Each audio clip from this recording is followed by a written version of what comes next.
Hello friends, welcome to my channel learn from home by SL. आज हम EVS के short note का quick revision करेंगे। इससे पहले के लेसन्स के बारे में डिस्कशन जो है हम फर्स्ट वीडियो में कर चुके हैं, जिसे मैंने पार्ट 1 का नाम दिया है। तो जिसको भी इससे पहले वाले नोट्स की स्टडी करनी हो वो इससे पहले वाली वीडियो को देख सकता है, जिसमें पार्ट 1 लिखा हुआ है, ईवीएस का क्विक रिवीजन पार्ट 1। आज हम पार्ट 2 करेंगे। क्लास 4 के 1 to 11 चैप्टर्स के बारे में डिस्कशन जो है स्टडी वो हम पार्ट 1 वीडियो में कर चुके हैं। तो चलिए शुरू करते हैं हम क्लास 4 का चैप्टर 12 से। लेसन 12 पार्ट 12 कैसे कैसे बदले घर। इसमें बताया गया है कि कैसे घर में जो है इम्प्रूवमेंट हुआ। पहले झोपड़ियाँ बना करती थी घास फूस से छप्पर वाली, फिर उसके बाद जो है कच्चे घर बनने लगे, फिर सीमेंटेड घर बनने लगे।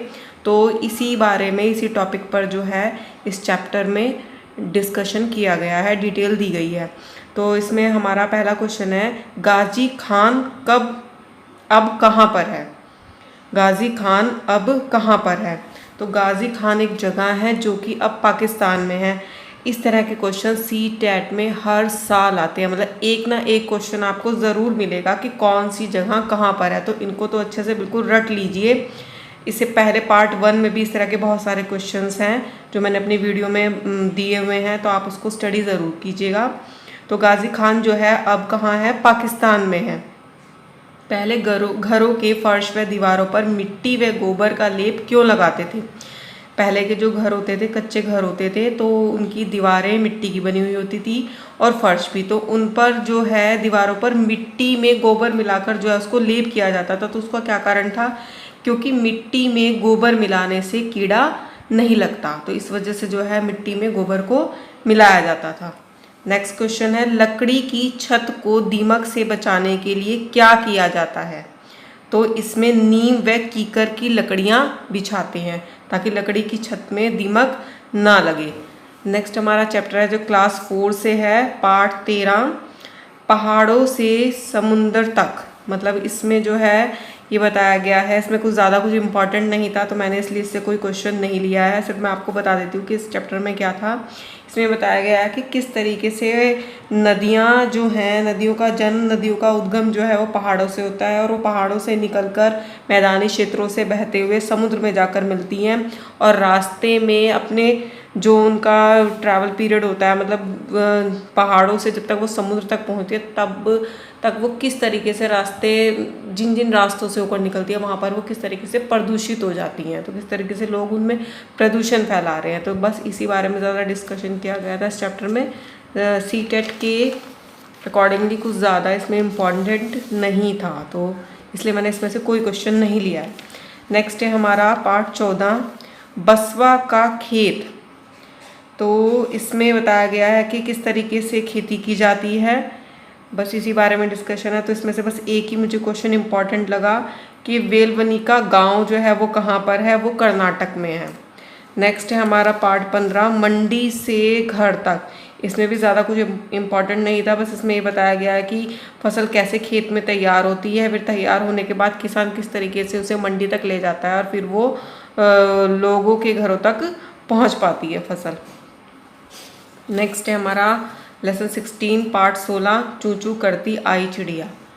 इसमें गीजू भाई बड़ेका कहाँ रहते हैं, इसका आंसर है गुजरात में।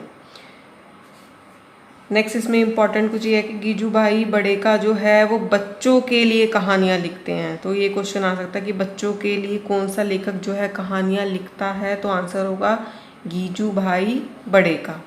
नेक्स्ट क्वेश्चन है हमारा इस चैप्टर से, इंडियन रॉबिन खिलचिड़ी पक्षी अपने अंडे कहाँ देता है, सड़क किनारे पत्थरों के बीच में। नेक्स्ट क्वेश्चन है कि कोयल अंडे कहाँ देती है। कोयल जो है अपना घोंसला नहीं बनाती, तो वो अंडे जो है कोए के घोंसले में देती है। तो इस तरह के क्वेश्चन CTET में आए हुए हैं। तो कौन सा पक्षी है जो अपना घोंसला नहीं बनाता या अपने घोंसले में अंडे नहीं देता, तो उसका आंसर होगा कोयल। तो कोयल अंडे कहाँ देती है, कोए के घोंसले में। पक्षी घोंसला क्यों बनाते हैं, अंडे देने के लिए। इसमें कुछ इम्पॉर्टेंट था जो मैंने नोट कर लिया है। जब अंडे फूट जाते हैं, बच्चे बाहर निकल जाते हैं, तो वे घोंसला छोड़ देते हैं, यानी कि पक्षी जो है उस घोंसले को छोड़ देते हैं जिस घोंसले में वो अंडे देते हैं। जब वो अंडे फूट जाते हैं और बच्चे बाहर आ जाते हैं। कौन सा पक्षी अपना घोंसला कैक्टस के कांटों के बीच बनाता है या मेहंदी की मेड़ में बनाता है? ऐसा कौन सा पक्षी है? तो उसका आंसर होगा फाख्ता। नेक्स्ट क्वेश्चन है, गौरैया और कबूतर घोंसला कहाँ बनाते हैं? गौरैया और कबूतर अपना घोंसला पुराने घरों में बनाते हैं। नेक्स्ट क्वेश्चन है, बसंत गौरी अंडे कहाँ देती है? बसंत गौरी अंडे पेड़ के तने में गहरा छेद बनाकर देती है। नेक्स्ट क्वेश्चन है, ऐसी कौन सी चिड़िया या पक्षी जो पत्तों को चोंच से सिलकर अपना घोंसला बनाती है? तो इसका आंसर है दर्जिन चिड़िया। डाली पर लटकता हुआ घोंसला कौन बनाता है? शक्करखोरा। इसमें भी कुछ इंपॉर्टेंट था जिसको मैंने नोट डाउन किया है। वीवर मादा अपना घोंसला नहीं बनाती। बहुत ज़्यादा इम्पॉर्टेंट है कि कौन सा पक्षी है जो अपना घोंसला नहीं बनाता। तो वीवर मादा जो है अपना घोंसला नहीं बनाती और घोंसला जो है वो वीवर नर बनाते हैं। मादा वीवर क्या करती है, उन सभी घोंसलों को देखती है और उसमें से जो उसे अच्छा लगता है उसमें ही वह अंडे देती है। नेक्स्ट चैप्टर है हमारा नंदिता मुंबई में। तो इसमें भी कुछ ज़्यादा इम्पोर्टेंट नहीं था तो इसलिए इससे कोई क्वेश्चन नहीं है। नेक्स्ट है आपका लेसन 18, पानी कहीं ज़्यादा कहीं कम। तो इसमें पानी के बारे में डिस्कशन किया गया है इस चैप्टर में। इसका पहला क्वेश्चन है, नालमड्डा कहाँ पर है? नालमड्डा कहाँ पर है? आंध्र प्रदेश में। होलगुंडी कहाँ पर है? कर्नाटक में। फिर इस चैप्टर में बताया गया है कि बच्चे जो है होलगुंडी गांव के जो बच्चे हैं उन्होंने अपनी एक पंचायत बनाई हुई है और उस पंचायत का उन्होंने नाम रखा हुआ है भीमा संघ। जो पानी की दिक्कतें आती हैं गांव में उनके लिए वो वर्क करते हैं। तो सेम एक ऐसी सिचुएशन हुई कि पानी की एक टंकी जो बहुत ज़्यादा गंदी हो गई थी, उस पर कोई ध्यान नहीं दे रहा था, तो इन्हीं भीमा संघ के बच्चों ने ही जो है उस टंकी को साफ़ किया। तो इसका क्वेश्चन है नेक्स्ट, पानी की टंकी को साफ़ करने का काम किसने किया? तो उत्तर क्या होगा? भीमा संघ के बच्चों ने।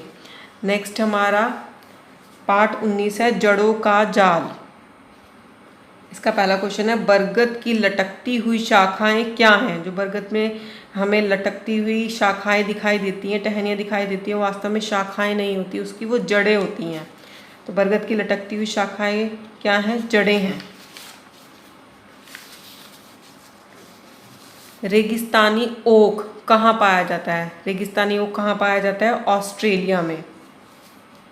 नेक्स्ट इसमें कुछ इंपॉर्टेंट था जिसको मैंने फिर से नोट डाउन किया है। पेड़ की जड़ें, पेड़ की लंबाई, जो ये रेगिस्तानी ओक है इसकी पेड़ की जड़ें जो होती हैं वो पेड़ की लंबाई के 30 गुना गहराई में ज़मीन में जाती हैं। रेगिस्तानी ओक की पेड़ की जो जड़ें होती हैं उसकी लंबाई की 30 गुना लंबी होती हैं और वो गहराई में ज़मीन में जाती हैं और पेड़ की लंबाई लगभग 3 से 4 मीटर होती है और उसकी जो जड़ें होती हैं वो पानी की गहराई में जाकर जो अंडरग्राउंड वाटर होता है उस तक पहुँच जाती हैं, पानी तक पहुँच जाती हैं। पानी इस पेड़ के तने में एकत्रित होता रहता है, जो पानी होता है वो इसके तने में एकत्रित होता रहता है और यहाँ के लोग इसके तने में एक पतला पाइप डालकर पानी निकाल भी लेते हैं। नेक्स्ट है लेसन 20, मिलकर खाएं। इसका पहला क्वेश्चन है, बिहू त्योहार कहाँ और कब मनाया जाता है?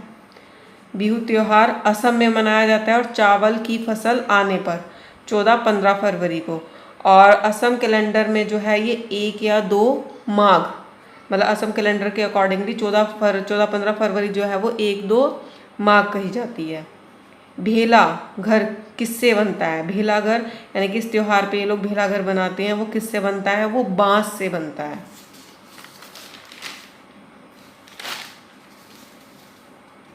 फिर चैप्टर 21 और 22 में जो है वो कुछ खास इम्पॉर्टेंट नहीं था सीटेट के लिए, तो उसमें से भी मैंने कोई क्वेश्चंस नहीं लिया है। नेक्स्ट हमारा लेसन है लेसन नंबर 23, पोचमपल्ली। पोचमपल्ली में देखिए क्या बताया गया है कि मुख्तारपुर गांव है एक, वहाँ की ये स्टोरी ली गई है। तो इसमें पहला क्वेश्चन है, मुख्तारपुर गांव कहाँ पर है? आंध्र प्रदेश के पोचमपल्ली कस्बे में। अब यह तेलंगाना राज्य में है। तो ये क्वेश्चंस भी आपके पास आ सकता है कि मुख्तारपुर गांव जो है वो अब किस राज्य में है? तो उत्तर क्या होगा? तेलंगाना। से मुख्तारपुर गांव जो है आंध्र प्रदेश के पोचमपल्ली कस्बे में है। तो ये भी इम्पोर्टेंट है कि किस कस्बे में है? पोचमपल्ली कस्बे में है। यहाँ के पारंपरिक व्यवसाय क्या क्या है? पारंपरिक व्यवसाय क्या क्या है? कारपेट, खिलौने और इत्र। मतलब यहाँ के लोग का जो पारंपरिक व्यवसाय है वो कारपेट बनाना, खिलौने बनाना और इत्र बनाना है। नेक्स्ट है पाठ 24, दूर देश की बात। इसमें हमारा फर्स्ट क्वेश्चन है आबू धाबी कहाँ पर है? आबू धाबी कहाँ है? यूएई में। फिर यूएई की राजधानी क्या है? यूएई की राजधानी है आबू धाबी। आबू धाबी की मुद्रा क्या है? दिरहम। तो इस तरह के क्वेश्चन ज़रूर आते हैं कि कहाँ की मुद्रा क्या है, और जिनके बारे में एनसीईआरटी बुक में दिया गया है उसमें से क्वेश्चन ज़रूर आते हैं, तो इसको अच्छे से रट लीजिए। आबू धाबी की मुद्रा क्या है? दिरहम। चिटप्पन किसे कहते हैं? तो मलयालम भाषा में चाचा को चिटप्पन कहते हैं।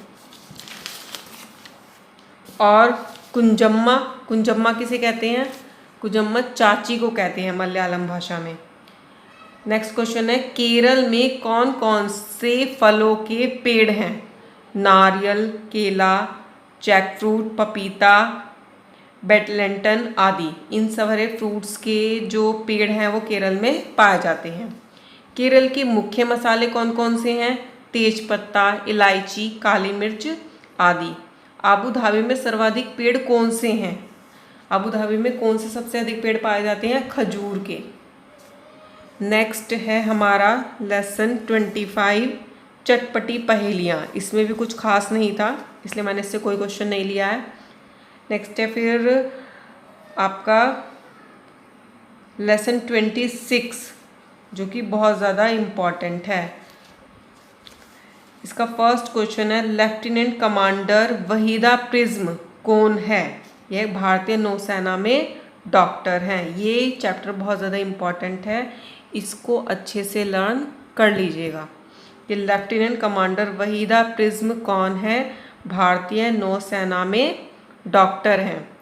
महिला प्रथम यानी कि पहली महिला जिन्होंने परेड का नेतृत्व किया, नौसेना में परेड का नेतृत्व किया, उनका क्या नाम है?